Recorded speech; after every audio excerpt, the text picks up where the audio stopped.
What are the dreams that you can don't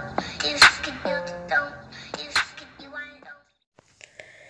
Pēc ballītes mēs braucām uz mājām, bija jau ļoti vēls. Bija apmēram kādi 1 vai 2 naktī, bet tomēr es pa ceļam ieraudzīju lielu pamestu māju un teicu draugiem, lai viņi piestāj. Negribot viņi piestāt. Kā jau man patika uz ēkām zīmēt savus grafitī.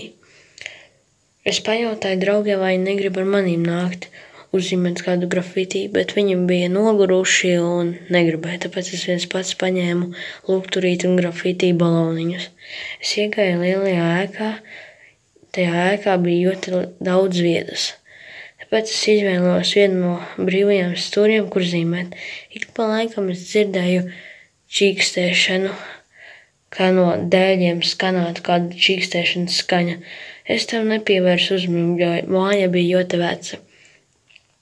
Zīmējot, es dzirdēju neparastas skaņas, bet es tām skaņām nepievērsu uzmanību, jo zināju, ka es jau esmu nedaudz iedzēris un noguris, tāpēc man jau sāk nedaudz rādīties.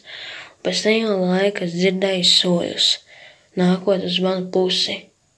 Es sastingu, un man no rokām izkrita grafitī baloniņš. Tas izveidoja lielu troksni. Tāpēc šī nākšanas skaņa noklusa, un pēc pāris sekundēm es dzirdēju, ka kāds skrien jau uz manu pusi.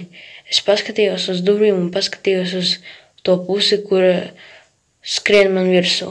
Es ieraudzīju lielu vīrieti ar melniem matiem, ar baltām acīm un sagrieztu seju. Vienīgais, ko es sāku darīt, tas ir skriet ārā no ēkas. Es izskrēju, es uzreiz ielecu mana drauga mašīnā un mēs uzreiz aizbraucām. No šīs reizes es vairāk neesmu viņu redzējis un nekad vairāk neeju uz šādām pamestām mājām.